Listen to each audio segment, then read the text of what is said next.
നേട്ടങ്ങൾ ഓരോന്നോരോന്നായി മുഖ്യമന്ത്രി പ്രകടന പത്രികയിലും LDF സർക്കാർ അവരുടെ കൃത്യമായി നയത്തിലുമൊക്കെ തന്നെയും പറഞ്ഞിട്ടുണ്ട്.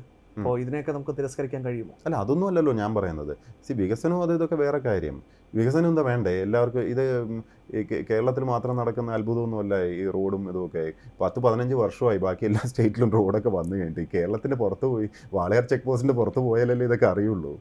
ഈ ഒന്നുകിൽ വാളയാർ ചെക്ക് പോസ്റ്റ് കേരളത്തിനകത്ത് കിടന്ന് കറങ്ങുക, അല്ലെങ്കിൽ പിന്നെ നേരെ അമേരിക്കയ്ക്ക് പോവുക. ഇത് രണ്ടും മാത്രം കണ്ടാൽ നമുക്ക് മനസ്സിലാവില്ല എന്താ സംഭവിച്ചതെന്ന്. പുറത്തൊന്ന് കാണണം. മറ്റ് സ്റ്റേറ്റുകളിലൊക്കെ ചെല്ലുമ്പോൾ നമുക്ക് ഭയങ്കര അഡ്വാൻറ്റേജ് ഉണ്ടായിരുന്നതാണ്. കേരളം കഴിഞ്ഞ നൂറ്റാണ്ടിൽ തന്നെ 90s ഒക്കെ ആയപ്പോൾ തന്നെ വി വർ നമ്പർ 1 എല്ലാത്തിലും. ഹ്യൂമൻ ഡെവലപ്മെൻറ്റ് ഇൻഡെക്സിലാണെങ്കിലും നമ്മുടെ പല രീതിയിലാണെങ്കിൽ വി വർ നമ്പർ 1 ആക്ച്വലി. അതിനുശേഷം നമുക്ക് നല്ല ഒരു ഗ്രോത്ത് കിട്ടേണ്ട ഒരു ഒരു പതിറ്റാണ്ടായിരുന്നു ലാസ്റ്റ് ആക്ച്വലി 10 years. ആ 10 വർഷത്തിൽ നമ്മൾ എന്ത് അച്ചീവ് ചെയ്തു എന്ന് നോക്കൂ. നമ്മുടെ ഇവിടുത്തെ ഈ റോഡ് ആരാണ് കൊണ്ടുവന്നത്? Road is not our investment actually in that sense. 15 വർഷം മുമ്പേ നടക്കേണ്ടതായിരുന്നു, അത് നടന്നില്ല. ഈ LNG ടെർമിനൽ, LNG ഒക്കെ ഭയങ്കര തമാശയാണ്. കാരണം ഞാൻ കോഴിക്കോട് കളക്ടറായിരിക്കുന്ന സമയത്ത് LNG ഇതിനെതിരെ ഭയങ്കര സമരമാണ്, വൻ സമരമാണ്. അപ്പോൾ ഗവൺമെൻറ്റൊക്കെ മാറി LDF വന്നു, ശ്രീ പിണറായി വിജയൻ CM ആയിട്ട് വന്നു.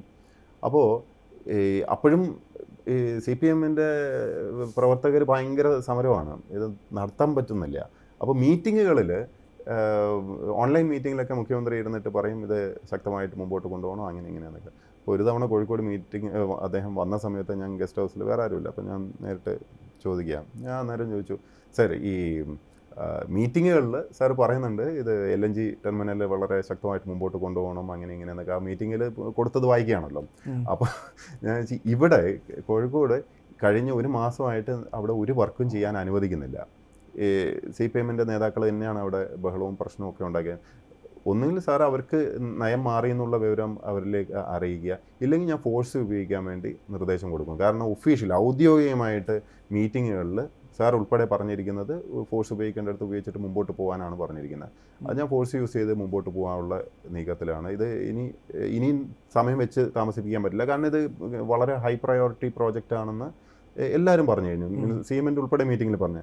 അതേ ഇങ്ങനെ നോക്കിയിട്ട് അത് ഇതെന്നൊക്കെ പറഞ്ഞു. പുള്ളിക്കൊരു വ്യക്തതയില്ല. അതായത് ഒരു വശത്ത് ഒന്ന് പറയുകയും മറുവശത്ത് മറ്റത് ചെയ്യുകയും ചെയ്യുന്നതിൻ്റെ ഒരു പ്രശ്നമാണ്. അപ്പോൾ ഇത്രയും കാലം LNG വൈകിയത് എന്തുകൊണ്ടാണെന്നുള്ളത് അതിനകത്ത് തന്നെ ഉത്തരവുണ്ട്. NH എന്തുകൊണ്ട് വൈകി എന്നുള്ളത് അത് ഞാൻ കഥ പറയും. അവിടെ